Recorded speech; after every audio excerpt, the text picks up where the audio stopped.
Good morning, good afternoon, and good evening, everyone, and welcome to the second webinar in the Cardiovascular Connections 2022 series.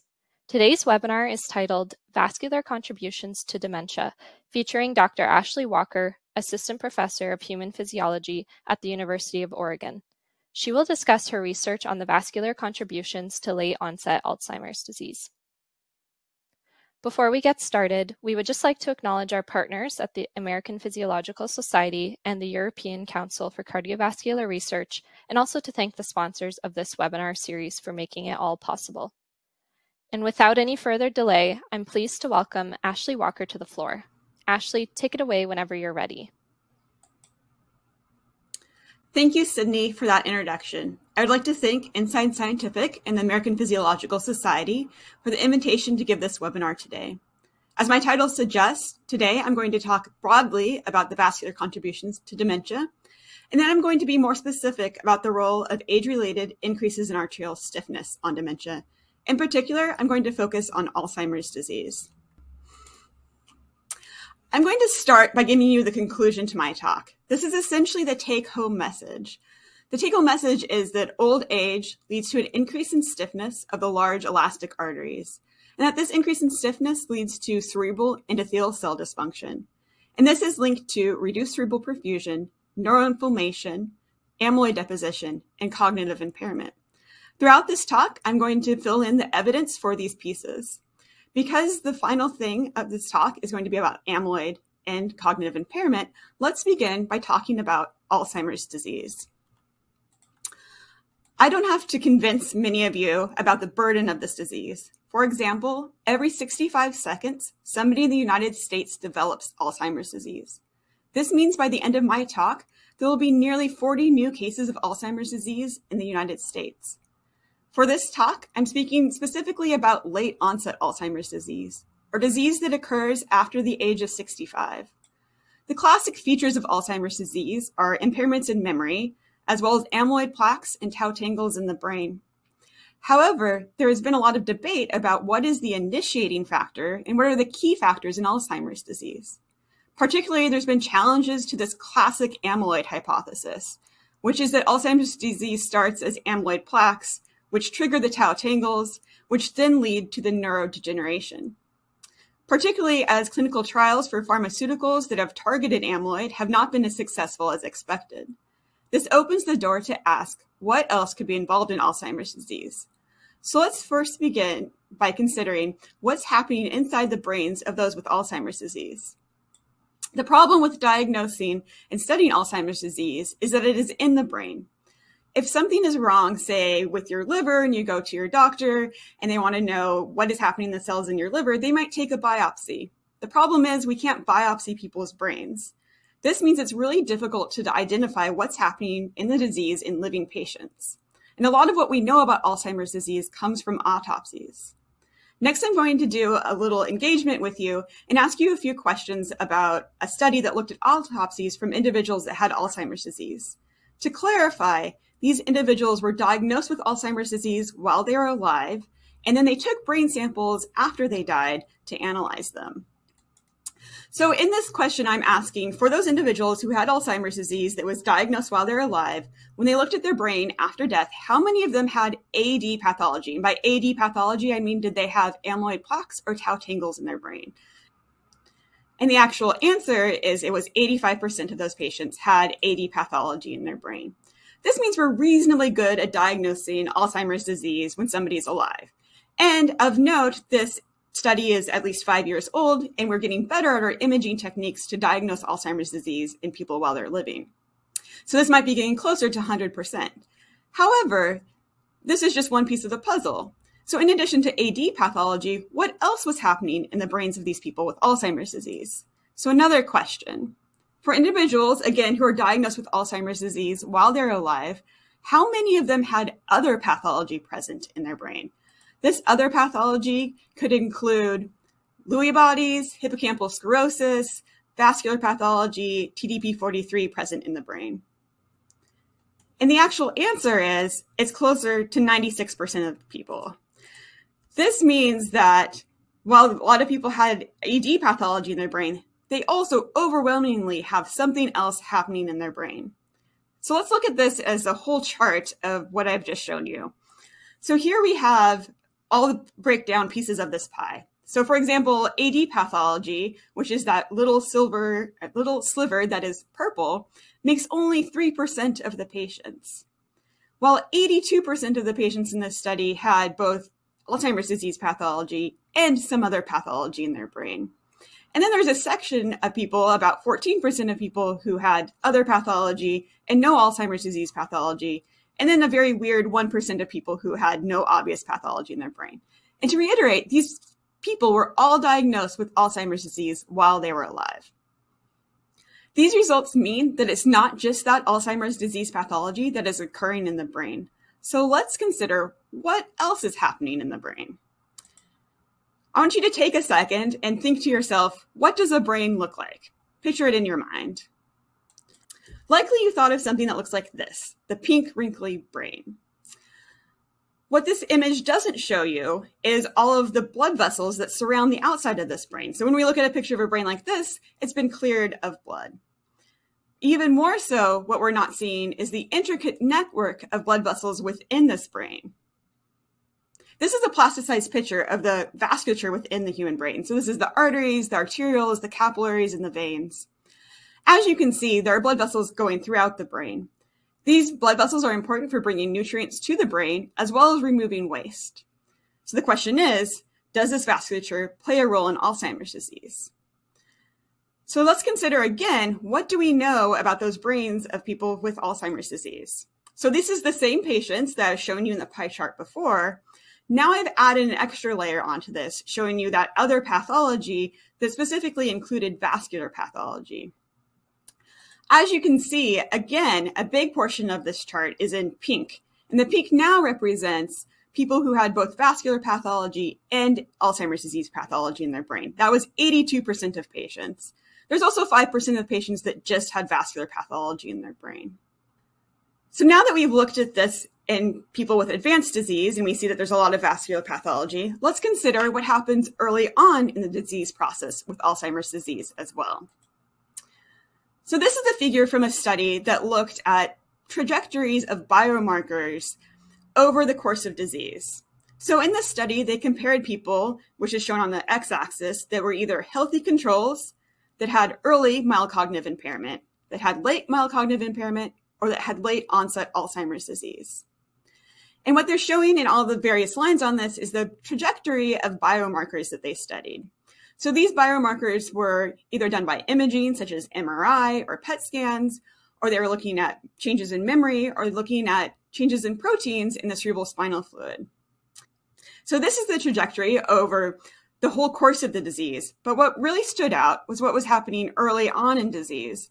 And so now I've taken a small sliver of this figure and zoomed in on just this healthy control to early mild cognitive impairment shift. And what you can see is there's a lot of lines, a lot of different biomarkers on this figure. But what's really only important to us in this case is that first line that comes up, the steepest trajectory, which is that orange line, which is the vascular changes. So the vascular biomarker changes that were measured by MRI in this study were the first to change, suggesting that the vascular changes could be an initiating factor in the disease. These changes in vasculature happen before the deposition of amyloid beta in the brain, before changes in metabolism in the brain, before changes in memory, or before changes in the biomarkers in the cerebral spinal fluid. So in conclusion of these studies that I've shown you so far, it is clear that vascular pathology is present during Alzheimer's disease, and that vascular changes are the earliest biomarkers of disease. But what is it about the vasculature that makes it so important to Alzheimer's disease? Let's talk about the important functions of the vasculature. So in this slide, I'm just showing you 3 functions of the vasculature. I want to emphasize that there are many more functions of the vasculature. I just picked out 3 that were particularly important to Alzheimer's disease. So these functions include, first, delivering blood flow to the brain. Obviously, the vasculature is important for supplying the brain with things like oxygen and glucose that those neurons need to function. The vasculature also serves as a barrier between the blood and the tissue. This is particularly important in the brain, where the vasculature forms a tight barrier between the known as the blood-brain barrier. This barrier prevents things from entering the brain that could cause harm. For example, inflammatory mediators or immune cells cannot cross the blood-brain barrier, and this is important for keeping neuroinflammation in the brain low. Because blood is also exiting the brain, the vasculature is also important for removing waste from the brain. This includes the removal both of molecules that can freely diffuse across the blood-brain barrier, such as carbon dioxide, as well as the active transport of molecules out of the brain like amyloid beta, which is so important to Alzheimer's disease. While I'm talking about the vasculature in general, for most of this talk, I'm going to focus specifically on one cell, and that is the endothelial cell. So endothelial cells are a single layer of cells that line all the blood vessels in the body. And the health of the endothelial cell directly impacts the vascular functions that I mentioned before. More specifically, endothelial cells are important for things such as maintaining adequate blood flow. So endothelial cells regulate or send signals to smooth muscle cells to dilate and constrict, and this can affect where the blood flows within the brain. Also important in the brain is neurovascular coupling. So neurovascular coupling means that blood is flowing to those neurons that are active. So while total blood flow to the brain is relatively constant, the specific regions of the brain that receive blood flow depend on where neurons are active. And endothelial cells are important for ensuring that the blood flows where it needs to go. As endothelial cells are that innermost lining of the blood vessels, they're also the ones that make up that blood-brain barrier. So that is pictured here on the bottom, towards the bottom of this slide. And to note, it's not just endothelial cells that are important to that blood-brain barrier. You have other cells that make up a neurovascular unit, such as pericytes and astrocytes, that are supporting the endothelial cell in making this barrier. As pictured, when you have adequate blood flow, adequate neurovascular coupling, a functional blood-brain barrier, you could have a brain that is absent of neuropathology and neuroinflammation, and this would lead to normal cognitive function.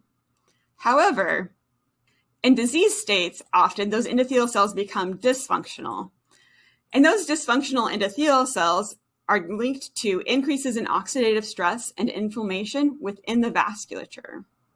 These dysfunctional endothelial cells can impair cerebral blood flow because they aren't regulating the constriction and dilation of those arteries and arterioles properly. And they can also impair that neurovascular coupling so that nutrients aren't getting to those active neurons. Impaired endothelial cells will also cause the blood-brain barrier to become more leaky, which could mean that more things get into the brain that could cause inflammation. And lastly, because there's less blood flow, it could mean that we're not removing the waste products properly from the brain. So this could lead to an increase in neuroinflammation and neuropathology in the brain.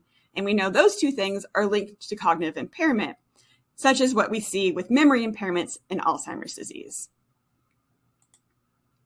So this is a summary figure shown from when I started the talk. So this was my take-home message of the talk. This is the bottom of that figure. So what I've talked to you so far about is how cerebral endothelial cell dysfunction can lead to reduced cerebral perfusion, neuroinflammation, amyloid deposition, and cognitive impairment. Now what I'm going to spend the rest of the talk on is discussing what is happening upstream of these occurrences. What is causing this cerebral endothelial cell dysfunction? And so to consider that, we need to consider what are the major risk factors for Alzheimer's disease. So the major risk factor for late-onset Alzheimer's disease is old age. The other major risk factor is cardiovascular diseases. So we know that there's this interaction between cardiovascular diseases, which are mostly diseases of the arteries, and aging leading to Alzheimer's disease. So this is the intersection of my interests of what is happening to those arteries as we get older, and what are the consequences of those changes. So far I've been talking primarily about the brain, and you're thinking we're going to talk about the brain vasculature with aging. However, I'm actually going to take a step back, and we're going to journey outside of the brain for a second. And I'm going to talk specifically in this talk about the large elastic arteries. So now we're talking about these arteries outside of the brain. So we're talking about the aorta and the carotid arteries, which are known as the large elastic arteries because they have a high content of elastic lamina. Elastic lamina are essentially like sheets of rubber within the artery wall that make the artery compliant, thus it's able to stretch and recoil. Today I'm going to be talking about increases in stiffness in these arteries with advancing age. So first, let's talk about how do we measure large artery stiffness in a human. The gold standard technique to measure large artery stiffness in humans is known as pulse wave velocity. This technique measures how fast the pulse wave moves through the artery. If an artery is compliant, you can think of it like a rubber tube. Then this rubber tube will slow down that pulse wave as it moves. If the artery is stiff, you can think about it as a concrete pipe. That concrete pipe would have a fast pulse wave move through it. To measure how fast the pulse wave is moving, or the velocity of the pulse wave through the aorta, we record the pulse waves at the carotid artery and the femoral artery using tonometry. At the right is a depiction of what these waveforms look like. By collecting these waveforms simultaneously at these locations, we can calculate the difference in the arrival time between the pulse waves. So how quickly does the pulse wave arrive at the carotid versus how quickly does it arrive at the femoral artery? We can then measure the distance between those two probes, taking into account the fact that the carotid is above the aorta. And then because we know distance and time, we can calculate a velocity. So pulse wave velocity is simply the distance over the time. As a reminder, the faster that pulse wave moves or the higher the pulse wave velocity, the stiffer the artery is. So let's consider what happens with aging to pulse wave velocity. Now, there have been a lot of studies that have shown the relationship between pulse wave velocity and aging. So I'm just using a summary figure here. This is a summary figure from a paper by Gary Mitchell. On the y-axis is pulse wave velocity. And as a reminder, the stiffer the artery, the higher the pulse wave velocity. And on the x-axis is increasing age. And so to first look at that solid line, which is the aorta, you can see that pulse wave velocity increases with age. So it's about steady through middle age, and then it starts to dramatically increase. Also on this figure is peripheral pulse wave velocity, which would be like pulse wave velocity through the arm or the brachial artery. And as you can see, that does not change with age. So the increases in stiffness of these arteries is primarily in the aorta and the carotid arteries with age. So thus far, what I have shown you in this talk is that old age leads to stiffer large arteries. Now, why do we think those stiffer large arteries have any impact on the brain? Well, there's been a number of epidemiological studies to indicate that there's a relationship between these. Rather than show you the data from all these studies, because there's very numerous studies out there, I'm just going to show a quick few examples. So for example, there are studies that show a relationship between arterial stiffness and cognitive function in healthy older adults with memory complaints. There are studies that show relationships between aortic stiffness and dementia. There are also studies that show prospectively that a high pulse wave velocity or high arterial stiffness at baseline is predictive of a transfer from mild cognitive impairment to dementia in older adults. There are also studies looking at the association between arterial stiffness and pressure pulsatility and dementia. And lastly, it has been shown that arterial stiffness relates to amyloid beta production within the brain. So what I have shown you is that old age is related to large artery stiffness, and from epidemiological studies, we know that this large artery stiffness is associated with amyloid deposition and cognitive impairment. The question is, why? Why are these two connected? To think about that, we need to remember that the heart is a pulsatile pump. It sends out blood into the circulation in a bolus. This means that arteries have times of high pressure and times of low pressure. And one of the jobs of the large arteries is to dampen these fluctuations in high and low pressure. Given that, I have one more question for you. So with age and with the greater large artery stiffness, because that occurs with age, which of the following do you think occurs? Do you think systolic and diastolic blood pressure increase? Systolic being high pressure in the arteries, diastolic being low pressure. Do they both increase with age? Or B, does systolic increase and diastolic decrease? C would be the opposite. Or D, do they both decrease with age? Now, I ask this question a lot in classes that I teach, and people often think the answer is A, because we know that high blood pressure is bad and that aging results in high blood pressure, and so therefore both of those should be increasing. But the correct answer is actually that systolic blood pressure increases with age and diastolic blood pressure decreases. This is illustrated again on a summary figure from Gary Mitchell's paper. And so this has blood pressure on the y-axis and increasing age along the x-axis. And what we have is SBP, or systolic blood pressure, on the top solid line, which is, again, constant through about middle age and then starts to increase more rapidly in old age. And diastolic blood pressure, which actually increases slightly in middle age, but then starts to decline in old age. And the difference between systolic blood pressure and diastolic blood pressure is known as pulse pressure. And so this means as we get older, we have an increase in pulse pressure, and this is directly related to that increase in arterial stiffness. And to illustrate that, here are some figures from a paper that we recently wrote. So on the left is a compliant artery. This artery has arrows going into it, which are supposed to indicate the blood flow. So those little arrows coming in would be the pulses of blood going in. On the left, it's a compliant artery, so it's expanding like a balloon and slowly recoiling. And that is leading to a more continuous blood flow coming out the other side. On the right is a stiff artery. Because this artery is not expanding to accept that pulse of blood, the pulse travels through the artery and leaves much the same as it entered. Now, these are two very extreme examples. Arteries in the body are not likely to be this extremely compliant or this extremely stiff.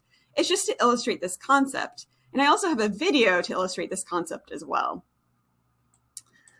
Now, in this video, I am showing what a compliant artery, which would be the balloon on the bottom, and a stiff artery, which would be the straw on the top, shows. Now, this video was made mid-pandemic, so I recruited my family to help. And so on the right, you can see my daughter's arm holding up this piece of tissue paper. Now, what you can see is that I'm sending in pulses of air into the straw or balloon. The important thing to note is the balloon on the bottom has a small hole in the end, so the air can come out of that hole. Now, when I send a pulse of air into the straw on the top, you can see that that green tissue paper moves with each pulse, showing that that pulse is basically entering that straw and leaving the straw much the same. But if you look at the bottom, you can see that that balloon is expanding to accept that pulse, and then it is slowly coming back down each time. And the green tissue paper is showing that the flow coming out the other end is more continuous than with the straw. This video shows the concept of how large arteries can dampen the pulse. And so on top would be a stiff large artery like with age, and on bottom would be a more compliant large artery like in young age. We can also view this concept by this sort of classic figure that you might have seen in your physiology textbooks. So on the x-axis of this figure is pressure measured in milliliters of mercury, and on the bottom is the movement through the arterial tree going from arteries to capillaries to veins. And the squiggles, the up and down, is showing systolic versus diastolic pressure. And as you can see, as you move through the arteries, you have a big pulse pressure going through those arteries, but as you get to the capillaries, that pulse pressure has been dampened so much so that there's almost no pulse pressure in the capillaries and then no pulse in the veins.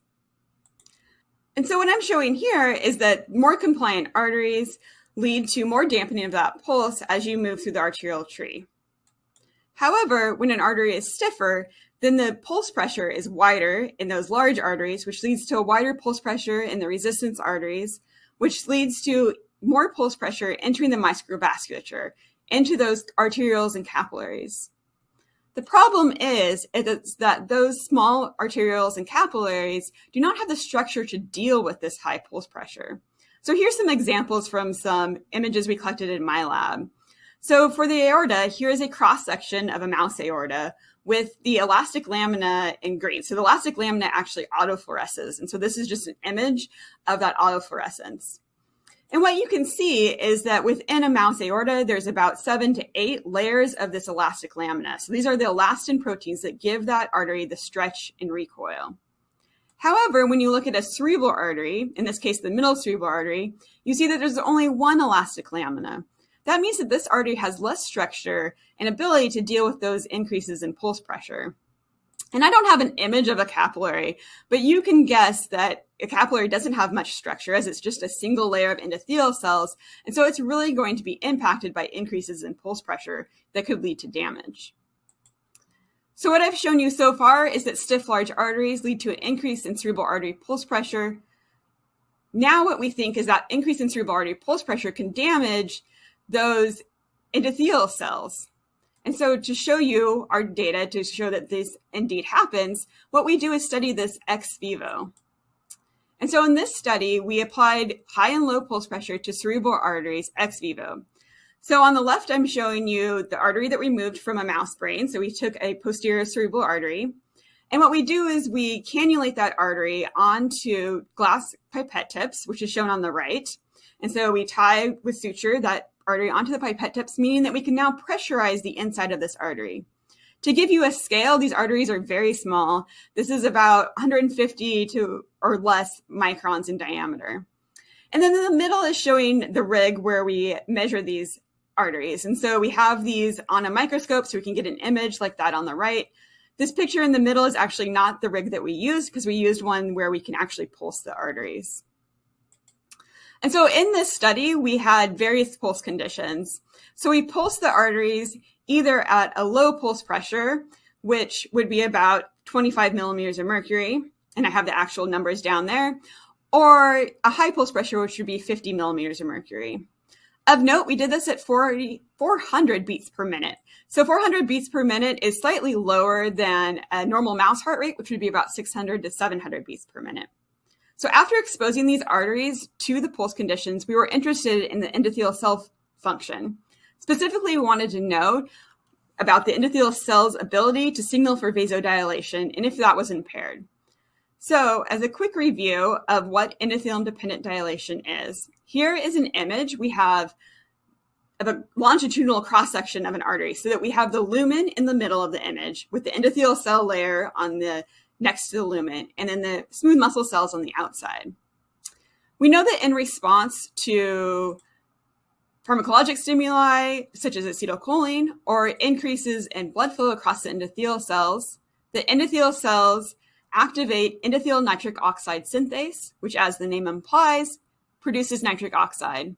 Now, nitric oxide is a very reactive and highly diffusible molecule, so it can diffuse to the smooth muscle cells, where it signals within those cells for the artery to dilate or relax. And we refer to this as endothelium-dependent dilation. And we can measure this within our arteries by looking at the dose response to acetylcholine. And so in this video, I'm showing you an artery on the left. This is not a cerebral artery. It has a thicker wall than that, but it's the same idea. So we pipette in increasing doses, logarithmic doses of acetylcholine, and then we measure the changes in lumen diameter with those increasing doses of acetylcholine. And we get a dose response curve as shown on the right, where we have percent relaxation on the y-axis and increasing doses of acetylcholine on the x. So what did we find in this study after we pulsed these arteries? So first, to show you the static condition versus the low pulse pressure condition. So again, as a reminder, the y-axis is the percent dilation, and all across the x is the increasing doses of acetylcholine. And we saw no difference between the static and the low pressure conditions in these cerebral arteries. However, when we did the high pulse pressure condition, we then saw that the arteries dilated less to acetylcholine, suggesting that they had endothelial cell dysfunction.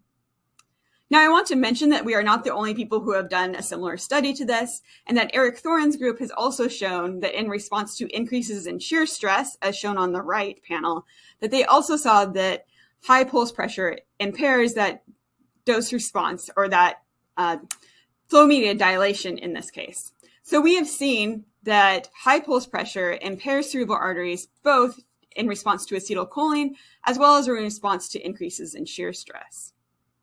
Now, there's a piece of this study that I want to mention that's a little bit of a caveat or a aside, is that we also wanted to know what happens in old arteries. So these were young cerebral arteries that we tested. We wanted to see, was there a difference in the response in old cerebral arteries? Because we hypothesized that old cerebral arteries would be more susceptible to high pulse pressure. But what we actually found was that was not the case. So on the left is still the young cerebral arteries left there for reference. And now on the right, I have added the old cerebral artery figure. What we will notice first is that the old cerebral arteries under the static condition, which is the filled symbols, are impaired compared to the young cerebral arteries. And that has been shown many times in the literature. What was interesting from this study is now when you look at the low pulse and the high pulse conditions, you can see that there was no difference. So in the old cerebral arteries, that high pulse condition did not further impair those arteries. In this study, we also looked at the NO, or the nitric oxide mediated dilation, and we know that this is not a floor effect. because there is still nitric oxide mediated dilation in that high pulse pressure condition in the old arteries. They could have reduced endothelium-dependent dilation, but they didn't in response to the high pulse pressure. Thus, our conclusion is that high pulse pressure impairs young, but not old cerebral arteries. And that was not our hypothesis. But moving forward, what we considered is that why this happened was because there was a difference in how the arteries responded to this pulse pressure. Specifically, that the young arteries distend more when under pulse pressure. And so on the left, I have a young cerebral artery pulsing on a looped video that pauses every once in a while. And on the right, I have the old cerebral artery pulsing as well. And what you can see is that the young cerebral artery distends more with that high pulse pressure than the old cerebral artery, even though the pulse pressure within the arteries are the same. So we think that it's the amount of stretch that these arteries are undergoing when we pulse them. And we know that increased stretch can trigger endothelial cell dysfunction.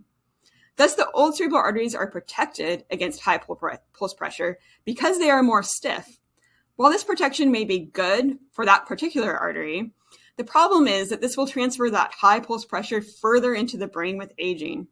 Not only could high pulse pressure in arterioles and capillaries be damaging to those vessels, but there's also evidence that the pulsation of arteries in the brain contribute to the removal of waste. That's known as the perivascular clearance of waste from the brain. And so we think that this decreased distension of these old cerebral arteries to pulse could be bad for the downstream vasculature in the brain.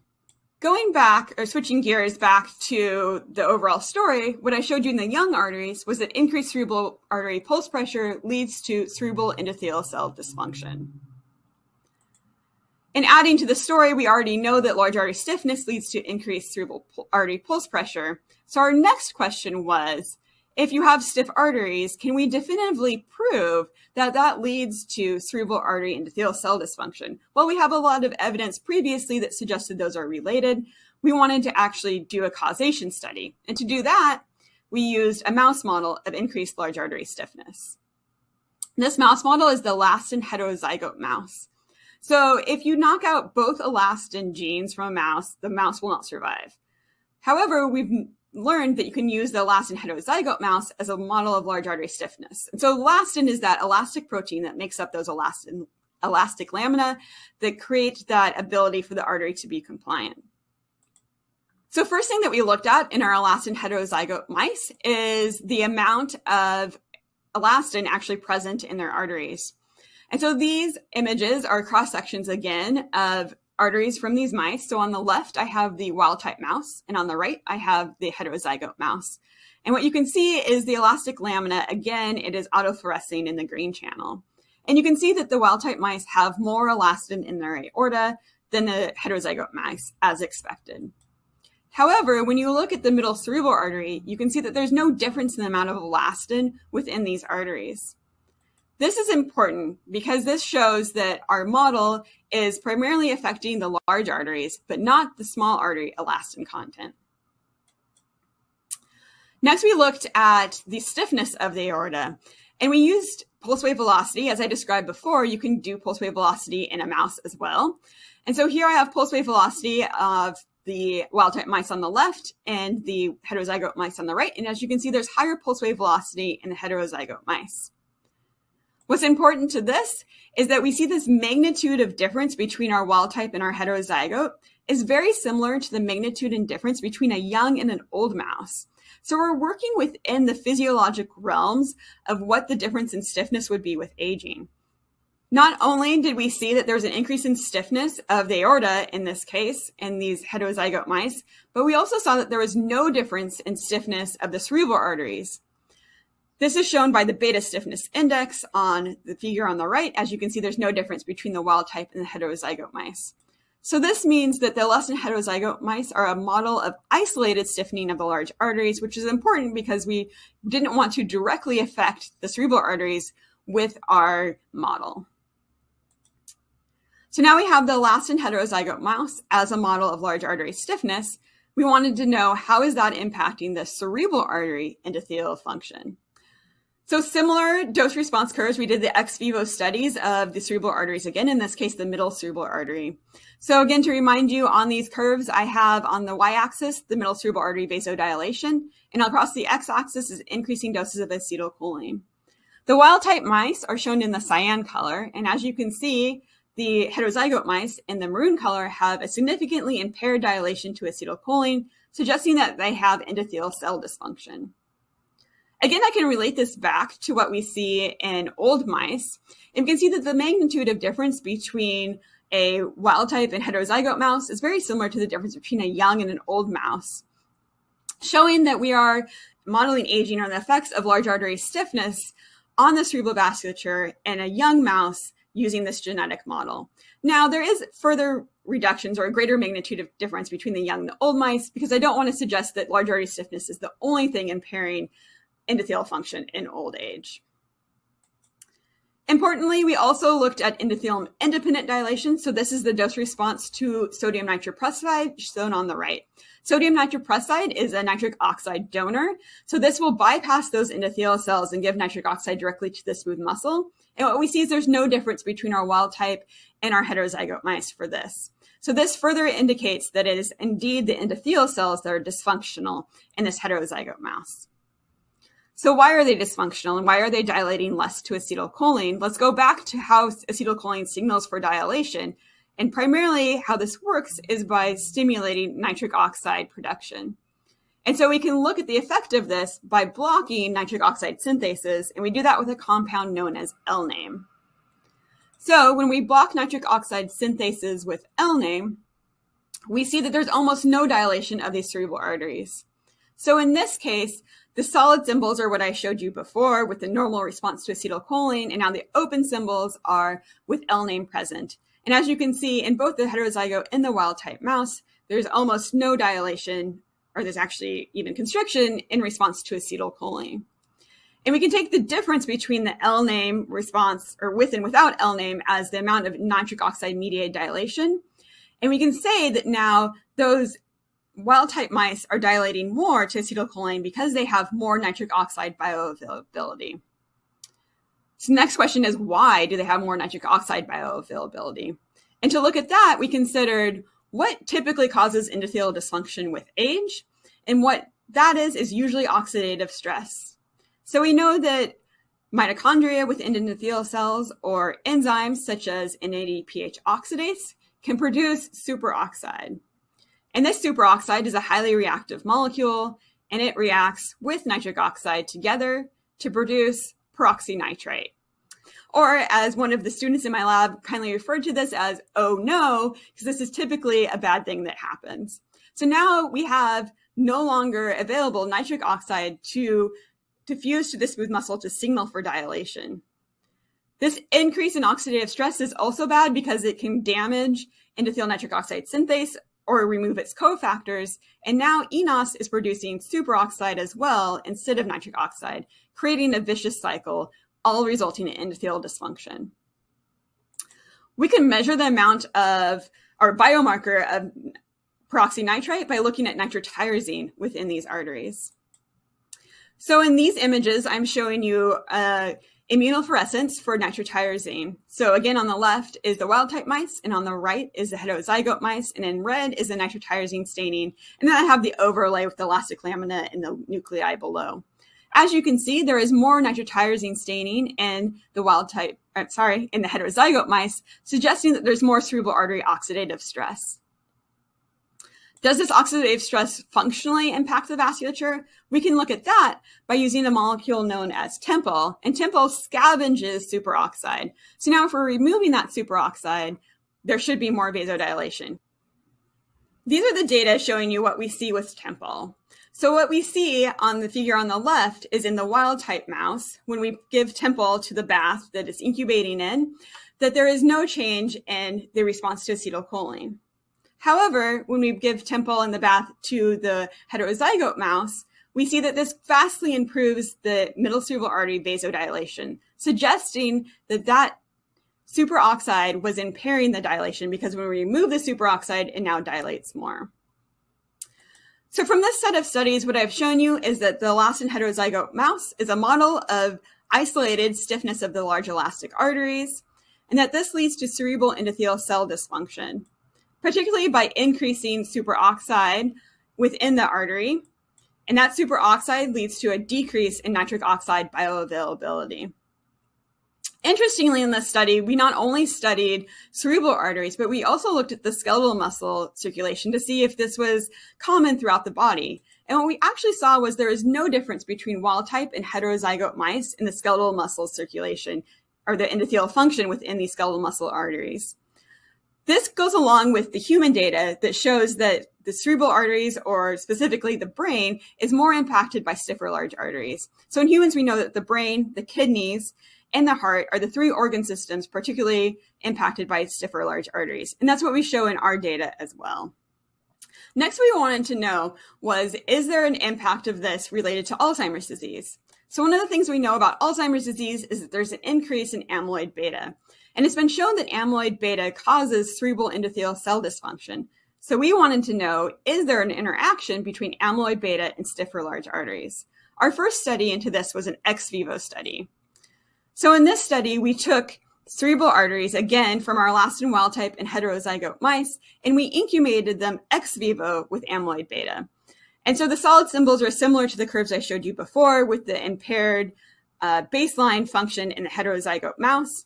And now in the open symbols is incubation with amyloid beta. And as you can see, at least when you look at the maximal response to acetylcholine, there's no difference between the wild type with and without amyloid beta.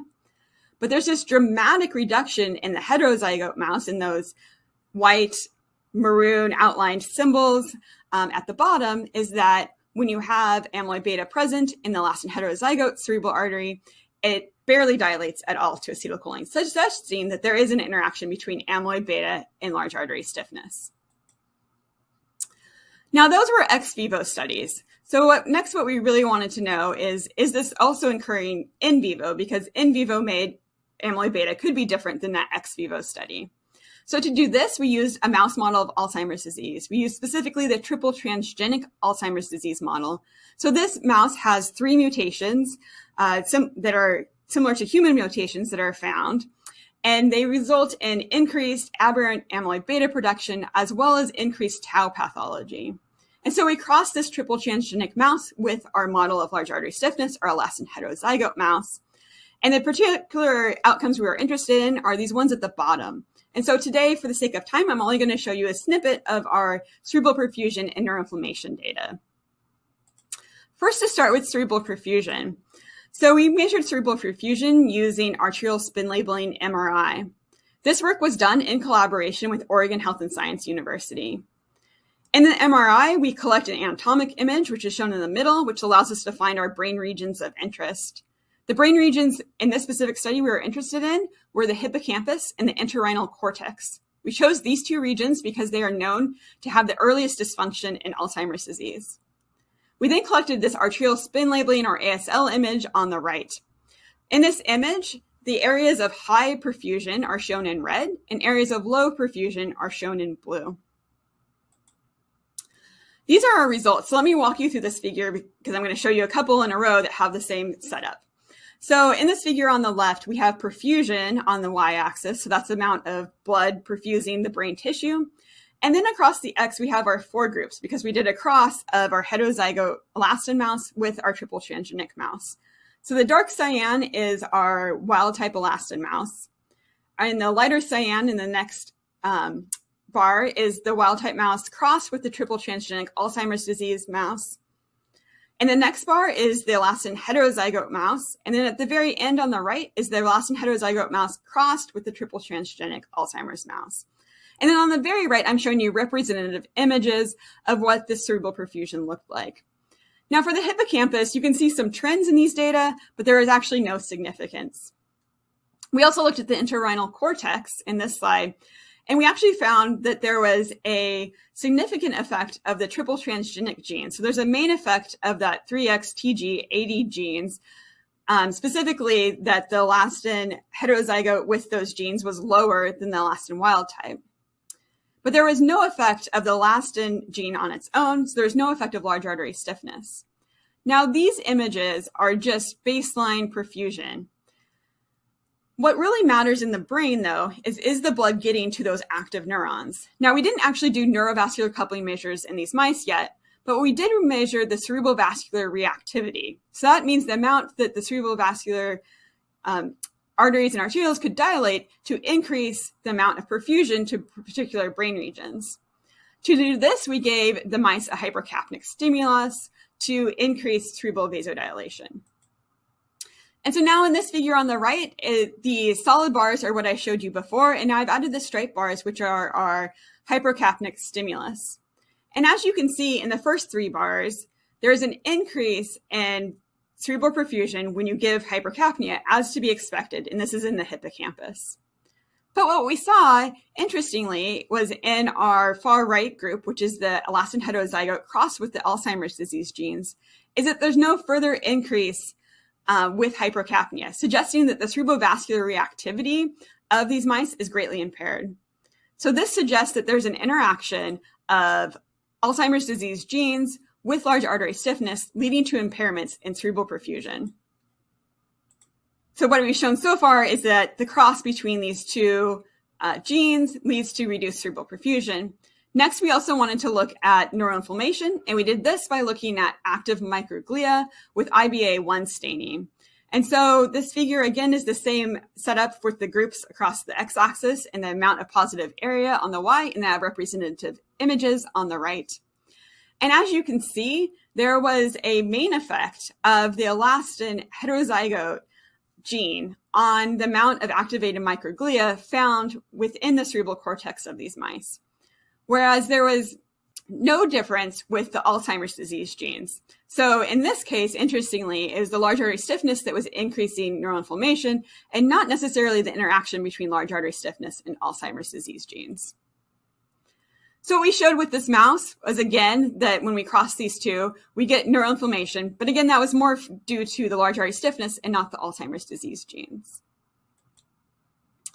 Now, I don't want to give the impression that we're the only people working on this issue. And so there's a number of other labs around the world that are also interested in the effects of large artery stiffness or increased pulse pressure on these outcomes in the brain. So for example, we're using the elastin heterozygote mouse. Elaine Girard's group is using the carotid artery calcification model, which would increase stiffness in the carotid artery. Eric Thoren's group is using transverse aortic constriction, which would increase pulse pressure within the brain. And together, what we have seen with all of these models is there's an increase in oxidative stress and inflammation in the brain, endothelial dysfunction, and increased blood-brain barrier permeability, decreased cerebral blood flow, and neurodegeneration. And all of those can lead to cognitive impairment. So what I have shown you throughout this talk is that old age leads to an increase in stiffness of the large arteries, which can increase pulse pressure within the cerebral arteries. And we know that increase in pulse pressure can cause cerebral artery endothelial dysfunction. And then downstream effects of that cerebral artery endothelial dysfunction are reduced cerebral perfusion, neuroinflammation, amyloid deposition, and cognitive impairment. Now, there's one thing that I left out of this talk, which is the contribution of sex hormones and sex differences to this phenomenon. We know that women are more likely to develop Alzheimer's disease. In actuality, 2/3 of the patients with Alzheimer's disease are women. So what is contributing to this increased risk of Alzheimer's disease in women? One hypothesis is that it could be the rate at which there's an increase in arterial stiffness and pulse pressure with age. So here I'm showing 2 recent studies that show the trajectories of increased pulse wave velocity or arterial stiffness on the left, as well as blood flow pulsatility within the brain on the right. And both of these show that there's a rapid increase in stiffness and pulse pressure that is more rapid in females than in males. These rapid increases in stiffness and pulse pressure may give the cerebral vasculature less time to adapt to the higher pulse pressure, which may lead to more damage in the case of females. However, this needs further study. So in conclusion from my talk, what I've shown you is the effects of old age and stiff large arteries on these cerebral outcomes, and particularly the cerebral vasculature, as well as how that could lead to Alzheimer's disease risk. And what we need to know more is how these effects are different between males and females. And with that, I would acknowledge the members of my lab that helped with these studies, such as Nick Winder, Emily Reeve, Grant Henson, Elise Conquest, and Sahana Krishna-Kurmaran, as well as the whole Aging and Vascular Physiology Lab team, a number of collaborators, both at Oregon Health and Science University, as well as University of Utah, and our funding. Thank you for listening. Thank you so much, Ashley. That was really fantastic. Let's jump right into your Q&A session. All right, so first question up, when you refer to old and young, what exactly is the age that you're referring to? Yeah, good question. Apologies that I left that out of the presentation, obviously a very important point. So when I talk about an old C57 Black 6 mouse, that is older than 24 months of age. Usually we're studying them on average around 27 to 28 months. And our young mice are always older than 4 months of age, usually on average 4 to 6 months of age. Perfect. Thanks for clarifying. Our next question, does this experimental context remove these vessels' autoregulatory myogenic responses? Yeah, great question. So the vessels can still develop myogenic tone in the ex vivo studies, and I believe this is specifically referring to the pulse pressure studies. Importantly, there's actually been somebody who studied the age-related responses to pulse pressure and the myogenic response. So there's an article, first author Springo by the Ungavare group, that showed that in response to high pulse pressure ex vivo, cerebral arteries actually develop less myogenic tone. And so that would be a bad thing, right? Because then there would be more increases of that pulse pressure, high pulse pressure delivery further into the brain. We didn't specifically look at pulse pressure. We didn't specifically look at myogenic tone in our studies, though. Great. Okay, this is more of like an experimental design question. How do you assess pulse wave velocity in mice? Yes, so we do it very similar to how you could do it in a human. So in humans, you either use Doppler flow probes, or you can use tonometry. In the mice, we just use Doppler. The big difference would be that we actually do it at the aortic arch, and then the abdominal aorta in the mouse. The mouse has to be anesthetized as well, so that's a drawback to this protocol. Yeah, that's a good point. And then you have to measure the distance between the probes, right? Yes, yes. Perfect. Okay. What is the sex of the mice you used in your studies, and what is the role of sex in vascular aging? Yes, good question. I think this came up before the very end where I mentioned sex. But unfortunately, some of these studies, especially the Elastin heterozygote mouse study, was done only in male mice. So we need to go back and repeat those studies in females. The cross mouse, though, when we cross the Elastin transgenic mouse with the Alzheimer's disease mice, we're now using both males and females. We don't have the numbers yet to look at those sex differences. But as I alluded to at the end of the talk, I think that the sex differences are really important, and I think that there might be something to this in more rapid stiffening of those large arteries with age in females that might be contributing to that higher risk for Alzheimer's disease. But yeah, definitely, we need to go back and redo some studies that were done just in males. Yeah, I think that's definitely important, and a lot of people are focused on trying to study both sexes because there are differences. The next one here, they have a comment first, superb talk, and then they ask, is there a relation between dyslipidemia and structural changes in the arteries on one hand and AD on the other hand? Yeah, interesting. Thank you, first of all, for the compliment. Yeah, so the roles of the effects of dyslipidemia are so wide. There's so many different things that dyslipidemia is going to do. Obviously dyslipidemia is associated with, atherosclerosis development. It's associated with increases in oxidative stress, which would also lead to increases in stiffness. And then dyslipidemia, particularly in the brain, could have effects, so that we know there could be effects on so many different levels. It could be on the arteries, it could be directly on the neurons. There's just a lot of things. One of the interesting topics right now is the effect of ApoE genotype, which could also be altering lipidemia as well. So, and that's been shown to, like, ApoE genotype has been shown to be one of the strongest genetic risk factors for late onset Alzheimer's disease. Great. Okay, I think we have a couple more. Is there perfusion pressure differences between your groups in the hypercapnic ASL group data? Yeah, we actually haven't measured the perfusion pressure, so that we just know what the cerebral perfusion is, but we have not calculated or measured pressure in those. So, obviously the drawback to all these studies is that in our models in a live mouse, we can't directly measure the pressure within the cerebral vasculature. We can measure it in the carotid arteries, or we can measure it by tail cuff, but we don't know what it actually, the pressure within the cerebral arteries is. So we're missing that piece of the puzzle in these models. Yeah, maybe something for future studies. Next question, what comes first, stiffness or alpha beta accumulation?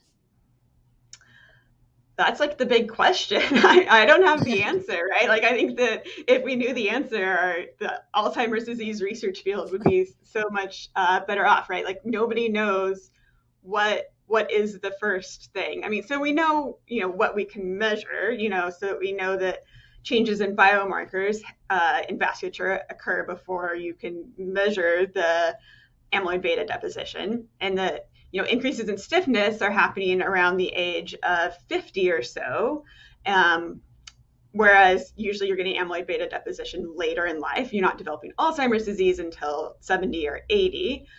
So which suggests that those are becoming before. But the problem is that our abilities to measure amyloid beta in the brain, there might be a sensitivity issue. There could be amyloid beta earlier than what we're picking it up. So there would be suggestions that arterial stiffness comes first, but they both could be happening at the same time. And it could be, is the arterial stiffness triggering the amyloid beta, or is it just making that amyloid beta that's present have a worse outcome? That remains to be known. Yeah, lots of questions from that to be answered. Yeah. Let's get to one last question here. Why are certain organs, brain, kidney, heart, more susceptible to aortic stiffness? Yeah, great question. So the thought is that the brain and the kidney are more susceptible because they're high blood flow organs, and so that they're constantly receiving large amounts of blood flow, and so therefore they're really susceptible to these changes in pressure. Whereas you have perhaps more regulation and myogenic, more myogenic responses and lower blood flow to other organs, such as we showed skeletal muscle circulation wasn't as affected. The heart is actually mostly affected because it's an increase in afterload on the heart when you have this increase in pulse pressure. Perfect. Yeah, that was great. I think with that, I just want to say thank you so much for sharing your insights. It's really been a pleasure to have you with us today. Yes, thank you so much for this opportunity. And for Insight Scientific for all the technical support, and for the American Physiological Society for the invitation. I really enjoyed sharing my work with you today. Thank you again. Big thanks also to the audience here for participating. In closing, we hope you enjoyed this Insight Scientific webinar produced in partnership with the American Physiological Society and the European Council for Cardiovascular Research, and we look forward to having you with us again soon.